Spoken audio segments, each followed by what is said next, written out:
Lumabas sa inisyal na investigasyon na may koneksyon ang mga nasa likod ng sinalakay na Pogo sa Porac, Pampanga sa Pogo Hub ng Bamban, Tarlac. Sabi pa ng mga otoridad, magugulat ang publiko sa kung sino ang talagang nasa likod nito. Nakatutok si Oscar Oida. Barangay officials. Okay, media. Gamit ang bolt cutter, winasak ng mga tauhan ng Presidential Anti-Organized Crime Commission o PAOK at PNP SAF ang kandado ng Pogo Hub na ito sa Porac, Pampanga kagabi. Over mo yung hallway, Bok. I-open mo. Yeah. Hallway. Nakarinig kasi sila ng lalaking nagsisigaw mula sa loob. At nang sa wakas ay mapasok, natagpo ang nakakulong sa ika-4 na palapag ang isang Chinese national na may mga pasa. Kwento niya sa tulong ng interpreter, ilang araw na siyang walang kain at sinasaktan ng mga nagkulong sa kanya.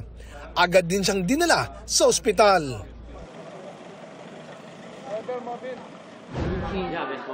Kanina, nakausap namin siya sa tanggapan ng PAOK. Kwento niya, sinaktan siya dahil gusto na niyang mag-resign. He said maybe the people forced him to make the illegal activities. They keep him inside the room because he asked for resign, but they refused.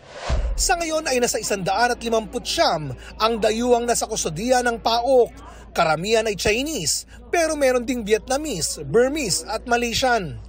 4 sa kanila ang itinuturing ng mga biktima.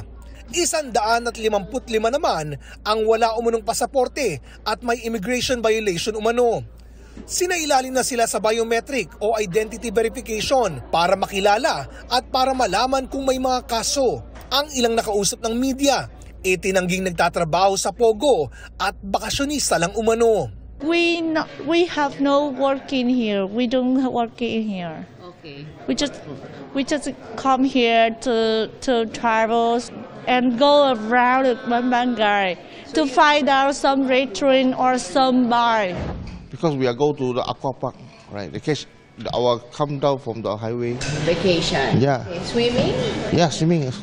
We all just go enjoy the holiday, but when we all go down the Skyway, and then the police already stop us. We all are not Pogo. We are just friends together. Pero nang hanapan sila ng pasaporte. I have passport. My passport in the home. Where? In the home. Let me repeat. Yeah. Our law. I have 9G also. No. Our law says it must be in your possession. Wala ho akong nakitang swimming pool doon sa loob ng Grand Palazzo Royal. Wala rin ho akong nakita doon na beach resort.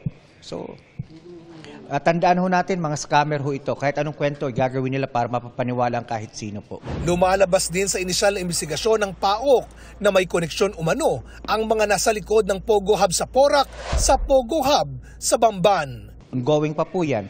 Itong mga susunod na mga araw ho siguro, makikita natin kung sino nga ba ang tunay na may-ari sa likod nitong Lucky South 99. At mabibigla ho ang sambayan ng Pilipino kung sino nga ba talaga nasa likod.